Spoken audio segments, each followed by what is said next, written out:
Release के 3 दिनों बाद कनप्पा को लगा झटका, हुई पायरेसी का शिकार। दिलजीत दोसांझ को नसरुद्दीन शाह ने डंके की चोट पर किया सपोर्ट। हानिया आमिर पर नफरत बरसाने वालों से कहा कैलाश आ जाओ। सैफ पर हमले के बाद तैमूर जेह के लिए आयरन मैन बन गए पिता। करीना कपूर बोली उसने खून देखा है। ओटीटी पर आते ही पलट गई फ्लॉप फिल्म ग्राउंड जीरो की किस्मत, टॉप लिस्ट में हो गई शामिल। अब कोई और नहीं बन सकेगा कैप्टन कूल। महेंद्र सिंह धोनी ने रजिस्टर कराया अपना ट्रेडमार्क। सरजमी के लिए जान देने को तैयार पृथ्वीराज काजोल। दुश्मन बने इब्राहिम मूवी का टीजर हुआ रिलीज। ऐसा पतला क्यों होना जिसमें जान चली जाए, शेफाली के निधन पर बोली राखी सावंत। तो यूजर्स ने लगाई लताड़। रिंकी तो गद्दार निकली, बनराकस। दुर्गेश संग सान्विका की फोटो देखकर फैंस ने लिए मजे। सबको सताई सचिव जी की चिंता। फिल्में नहीं मुजरा देखने जाओ। परेश रावल को टिकट के बढ़ते दाम से हुई दिक्कत। थिएटर में आराम फरमाने वालों को फटकारा। और कपिल शर्मा ने गौतम गंभीर से मजाक करके ले लिया उड़ता तीर। ऋषभ पंत और चहल की भी खूब उड़ी खिल्ली। नमस्कार दोस्तों, आप देखना शुरू कर चुके हैं बॉलीवुड टॉप 10 हेडलाइंस। अब इन खबरों को हम आपके सामने विस्तार से रखने जा रहे हैं। आज खबरों में बहुत कुछ इंटरेस्टिंग है, आप हमारे साथ वीडियो के अंत तक बने रहिएगा। South Indian actor Vishnu Manchu की कनप्पा फिल्म रिलीज हो गई है, लेकिन इसे 3 दिन बाद ही एक बड़ा तगड़ा झटका लगा है। विष्णु ने सोशल मीडिया पर बताया कि उनकी मूवी पायरेसी का शिकार हो गई है और अब तक करीब 30,000 अवैध लिंक्स को हटाया जा चुका है। विष्णु ने फैंस से गुजारिश की है कि इस तरह से चोरी ना करें और इसे बढ़ावा ना दें। उन्होंने कहा कि पायरेसी एक चोरी है। विष्णु मांचू ने एक्स पर लिखा, डियर मूवी लवर्स, कनप्पा पर पायरेसी का हमला हुआ है। 30,000 से ज्यादा अवैध लिंक्स हमने पहले ही हटा दिए हैं।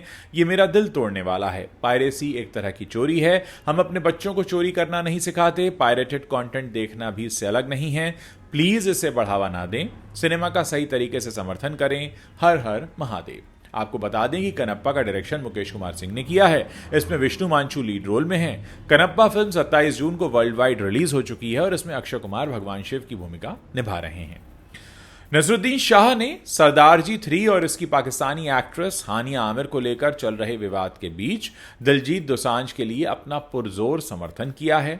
नसरुद्दीन शाह ने दिलजीत को निशाना बनाने की कोशिश करने वालों की भी निंदा की है। साथ ही भारत और पाकिस्तान के बीच संबंध बनाए रखने के महत्व पर भी जोर दिया है।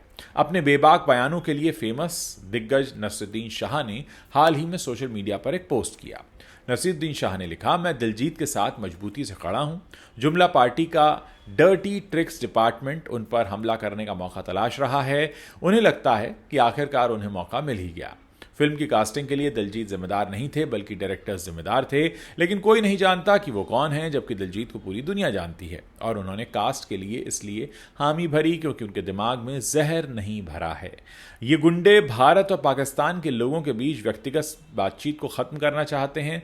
नसरुद्दीन ने आगे लिखा, पाकिस्तान में मेरे कुछ करीबी रिश्तेदार और कुछ प्यारे दोस्त रहते हैं और जब भी मेरा मन करे मुझे उनसे मिलने या उन्हें प्यार भेजने से कोई रोक नहीं सकता। और जो लोग कहेंगे कि पाकिस्तान जाओ, उनके लिए मेरा जवाब है कैलाश आ जाओ।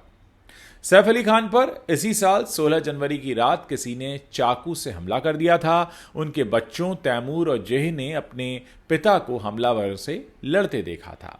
अब हमले के महीनों बाद करीना कपूर खान ने इस पर रिएक्ट किया है और बताया है कि तैमूर और जेह पर इसका क्या असर हुआ। करीना ने खुलासा किया है कि उस हमले के बाद से उनके बच्चे सैफ को बहादुर समझते हैं, जो किसी से भी लड़ सकते हैं। एक हालिया इंटरव्यू में करीना कपूर ने पहली बार सैफ पर हुए हमले को लेकर बहुत खुलकर बात की।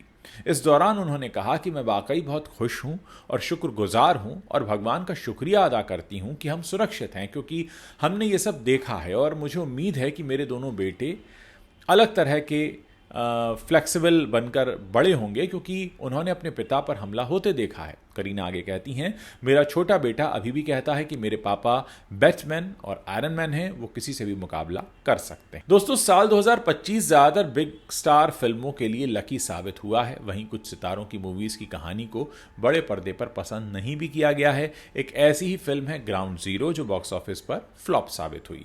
लेकिन जब ग्राउंड जीरो ने OTT पर दस्तक दी तो उसे बेशुमार प्यार मिल रहा है।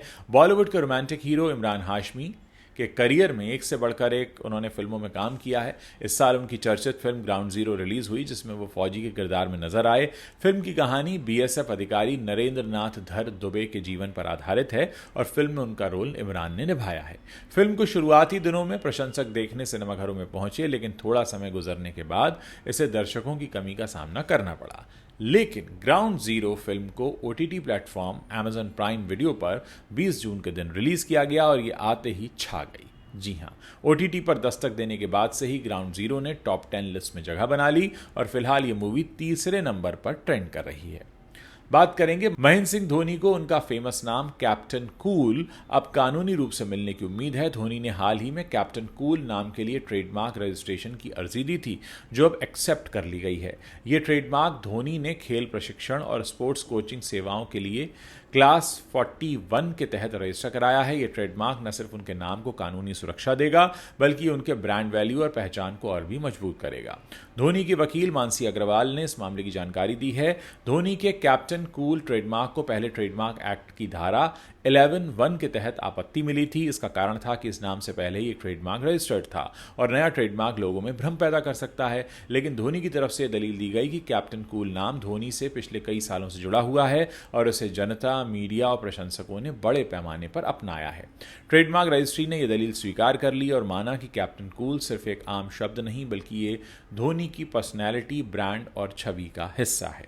बात करेंगे धर्मा प्रोडक्शंस की देशभक्ति वाली फिल्म सरजमी की, जिसका अनाउंसमेंट टीजर रिलीज हो गया है। धमाकेदार सीन्स और थ्रिलिंग फील देते हुए इस टीजर ने फैंस का दिल भी जीत लिया है। फिल्म में काजोल हैं, इब्राहिम अली खान हैं और इनके साथ पृथ्वीराज सुकुमारन भी लीड रोल में हैं। टीजर में उनकी दमदार प्रेजेंस की झलक देखने को मिलती है। टीजर रिलीज के साथ ही बताया गया है कि फिल्म थिएटर्स में रिलीज नहीं की जाएगी, इसे 25 जुलाई से जियो हॉटस्टार पर स्ट्रीम किया जाएगा। टीजर में पृथ्वीराज एक फौजी के किरदार में नजर आते हैं जो अपनी सरजमी के लिए कुछ भी कर गुजरने को तैयार हैं। उन्हें अपनी जान की भी परवाह नहीं है। वहीं काजोल उनकी पत्नी बनी है जो हमेशा उनका साथ देने को तैयार है। 1.5 मिनट के इस टीजर को देखते देखते आप सोचेंगे कि इब्राहिम अली खान कहाँ हैं, तो आपको बता दें कि इब्राहिम का टीजर के आखिर में एक बॉडी शॉट है।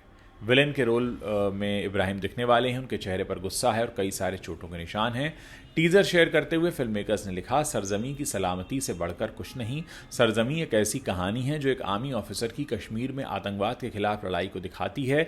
टीजर के आखिरी हिस्से में इब्राहिम पृथ्वीराज के पीछे से आते हैं और उन पर बंदूक तान देते हैं, जिससे साफ होता है कि फिल्म में जबरदस्त टक्कर देखने को मिलेगी।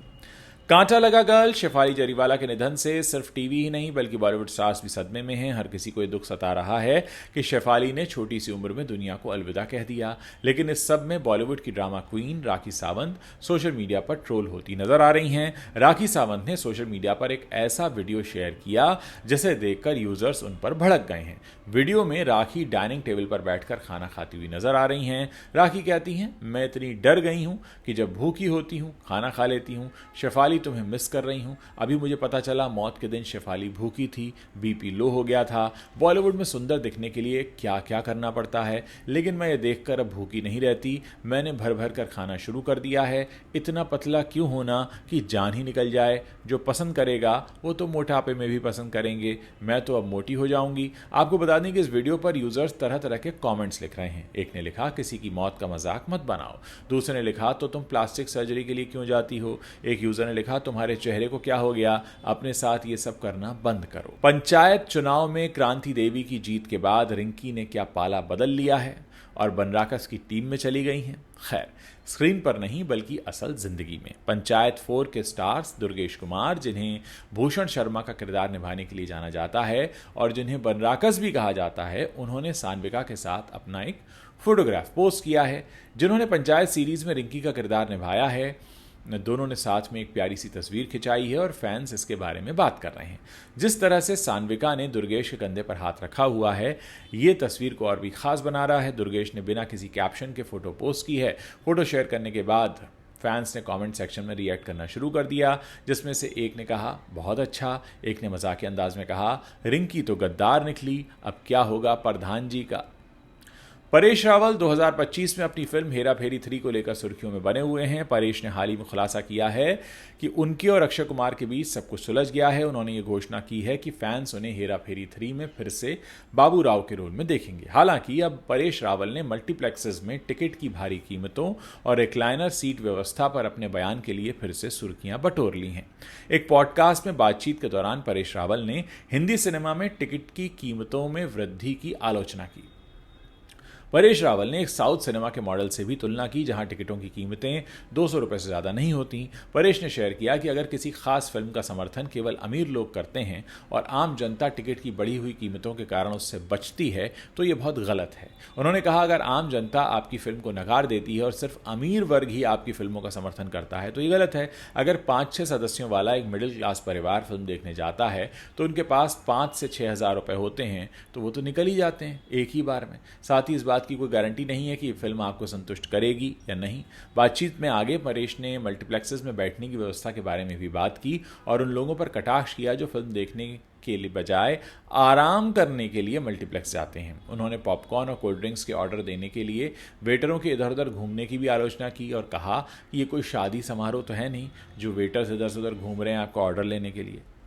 The great Indian couple show season 3 के अगले एपिसोड में क्रिकेट टीम के कोच गौतम गंभीर और प्लेयर ऋषभ पंत, अभिषेक शर्मा और युजवेंद्र चहल दिखने वाले हैं। प्रोमो ने पहले ही फैंस के बीच उत्साह बढ़ा दिया है, जिसमें क्रिकेटर्स और कपिल के बीच एक मजेदार बातचीत होती हुई दिखाई गई है।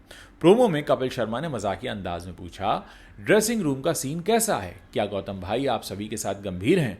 ऋषभ पंत हंसते हुए जवाब देते हैं, जब मैच में उतार चढ़ाव होते हैं तो हम सभी तनाव में होते हैं, इसमें कोई बड़ी बात नहीं है। मजाकिया अंदाज में बीच में कूदते हुए गौतम गंभीर ने जवाब दिया, ये ऐसा है कि जब आपका शो अच्छा नहीं चलता है तो आप कैसा रिएक्शन देंगे। इसी एपिसोड में गौतम गंभीर ने मैदान पर अपनी एनर्जी के बारे में भी खुलकर बात की। उन्होंने कहा, लोग अक्सर कहते हैं कि मैं मैदान पर लड़ता हूँ, लेकिन मैं किसके लिए लड़ रहा हूँ? ये कभी अपने लिए नहीं होता, ये मेरे देश के लिए होता है। तो दोस्तों, ये वो 10 बड़ी खबरें हैं जो इस वक्त इंटरनेट पर छाई हुई हैं। आपने देखा बॉलीवुड टॉप 10 हेडलाइंस। अगर पसंद आया हो तो दोस्तों के साथ शेयर कीजिए और साथ ही आप अपने कमेंट्स नीचे जो कमेंट सेक्शन है वहाँ लिखना मत भूलिएगा। मुझे आपके कमेंट्स पढ़ने का इंतज़ार रहेगा।